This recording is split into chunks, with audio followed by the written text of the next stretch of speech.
In the words of Heather Antos, ah yes, the return of a recurring nightmare. So let's talk about something for a minute.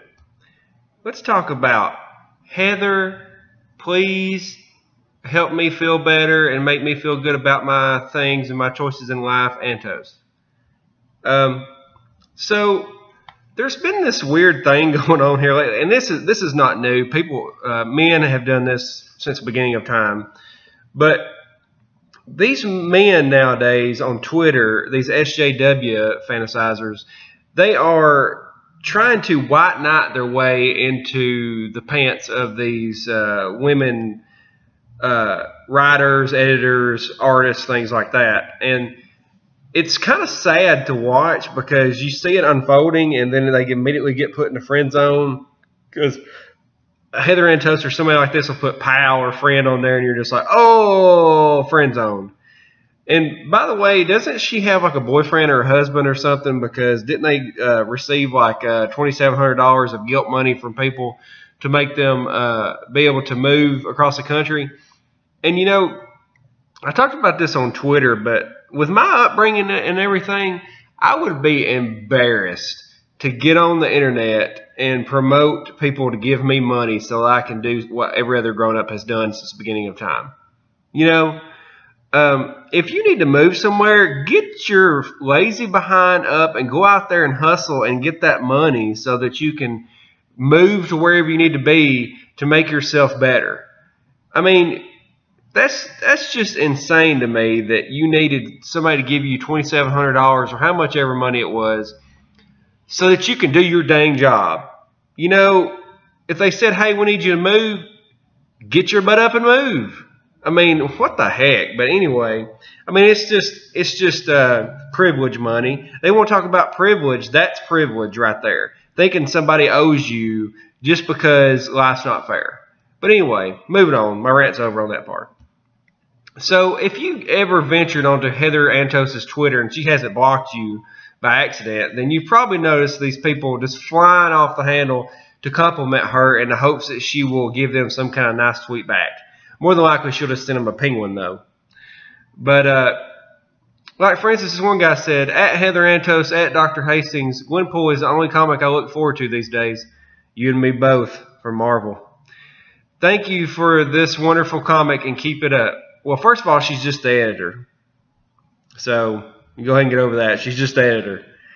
The fact that they made it look just like her is kind of sad, but she's just the editor.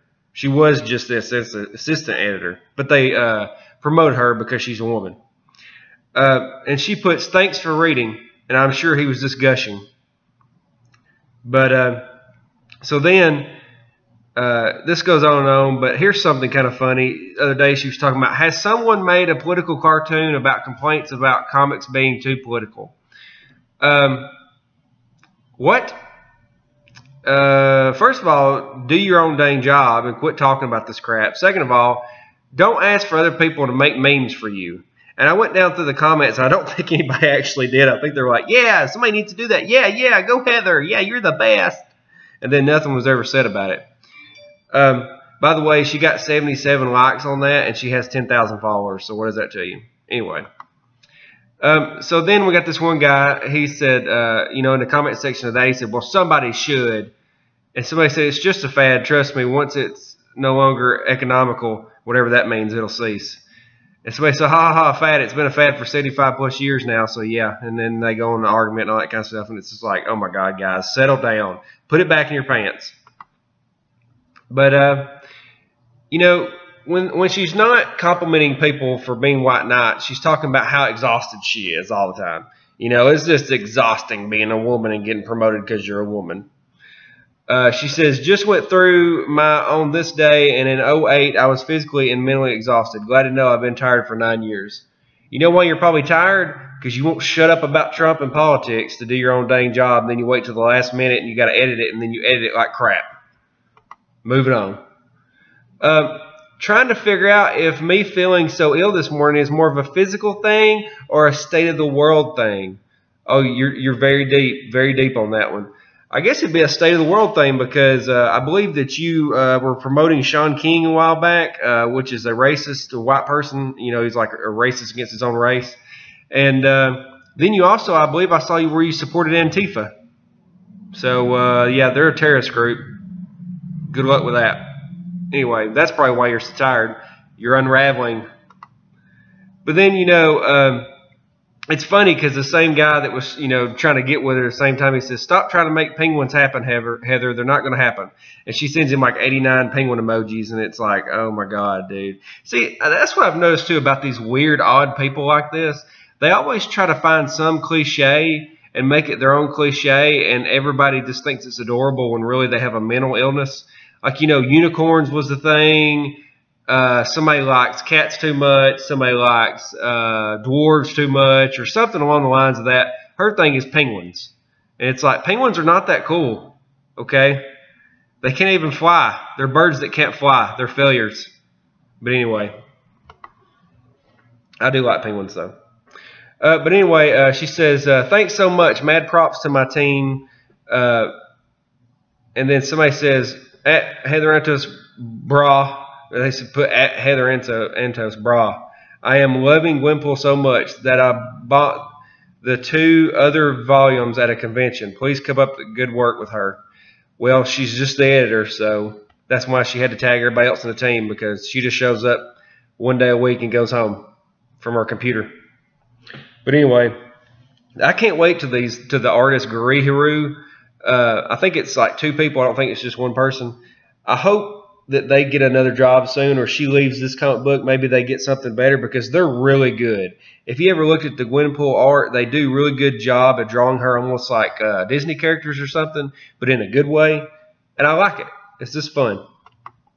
But anyway, then you got Kwanzaa, Diversity in Comics favorite person, Kwanzaa. He has to get on action because she retweets where he's talking about addressing racial trauma in the Black comic by Comic Verse, because, you know, Comic Verse is very ethical. So anyway, and I think it's funny that Kwanzaa has got the blue check mark now. That's just funny to me that he gets a blue check mark. Like, you let the most racist person in America have a blue check mark. But anyway, at least he's not mean. He's just racist. So somebody the other day says, you know, you failed at your career. You're a failure at your career. I wouldn't necessarily say she's a failure at her career. She just hasn't done anything. But she says, I edit Star Wars comics for Marvel. So what? If that's considered a failure, then I'm happy to fail every day for the rest of my life. And this one guy has to get in on the action. He's like, oh, here's my chance. Here's my chance to get with Heather. He says, I don't care what they say. You're a bad AMF. First of all, don't cuss in front of a lady. Second of all, then she goes on to say, thanks, man. All right, in the friend zone you go, right in this little pocket. You know, and then they started making these pictures here lately where they'll have her picture and have a quote next to it. And they don't really, like, put anything specific. They just try to make it seem like she's intelligent. And it's hard to do. They put on there, have a picture of her doing duck face in a Gwenpool shirt. It says it's so surreal and terrifying, but in the best way possible. Okay? Is that supposed to be enlightening or something? That's something that somebody would say about a roller coaster. Or that time that they ate, or they ordered too big of a cheeseburger, and then they couldn't finish it. It's so surreal and terrifying, but in the best way possible. You know? And then this dude, of course, has to get on here and say, Heather, you are so energetic and inspiring. No, she's not. She talks about how she's tired all the time. I always enjoy hearing you talk about your work. I wish I was younger and could be like you. Actually, wish you were younger and could be with her. But anyway, and she goes, aw, thanks. Aw, you're so nice, sweet. But you're just a friend. But you say you're just a friend. But anyway, then this one idiot goes on here and at a left field just says, Heather, you're one of the very best. And it says, new episode alert, the story of Heather Antos' swift rise to the role of an editor at Marvel. Yeah, it was a swift rise because she did nothing before this. I mean, she was working at Starbucks before she got this job. And she goes, oh, Moondog. You know, I mean, instantly friend zone. The husband's watching the Twitter. And then there's this infamous story about the Subway guy. And it's funny because somebody goes on to show the picture where somebody had made the same joke, and it kind of makes me wonder if she just made it all up. But it says, guy on the subway corner man wouldn't let me go until my quote-unquote fine A gave my number. So I edited his mom's contact instead. And somebody said, did anybody else around you see it happening or say anything at all? Of course not, because it's not real. But then she said, people awkwardly watched. It was a good time for all. No, they were probably wondering why this guy was wasting his time on you because you're obviously a bitter old lady. But I really doubt that happened. I guarantee you that somebody was like, talking to her and was kind of flirting with her. And then she was too nice to tell him to go away. And then he said, let me have your number. And then she was too nice to tell him no. And then just gave him a fake number and left. But my thing is, I want to see the proof. I want to see where this happened because I don't believe you. You're too bitter. Nobody's going to like you. And, well, I'd like to see what the guy looked like anyway. And then somebody actually shows a picture where they had that same joke. And she goes, God forbid two women use the same tactic against adherent men. First of all, don't be using words that you don't know the meaning of. And second of all, I could see many situations where that could have been turned around. But get over yourself. It happens. Guys are going to like you every now and then. I know it's strange because most of the time men see you in public and get scared off, but that's just, it's going to happen. Eventually some drunk guy's going to find you attractive. At least one did. He married you, right? Anyway. And then this one guy says, that Heather Antos, I feel bad for you that you have to put up with the crap spew your way. And then she says, thank goodness for the mute button. I mean, let me tell you about this story. I've already talked about this one time, but part of the reason this whole deal got started with the milkshake thing after it already got started and she jumped all over Diversity in Comics and Captain Cummings and everybody, I had screenshotted her profile and sent it to Diversity in Comics because I knew nothing about her. She has nothing, no resume or nothing. She's done nothing. And I just found her on People You May Know, and I sent it to Diversity in Comics. I said, hey, is this girl all right? Because she seems like a little bit of an SJW. And he said, oh, she's all right. That's all he said. And then she promptly found my tweet, went on there, commented, and had to tell us, I've actually been a professional in comics for 4 years now, but thanks for asking. And then promptly turned around and blocked me.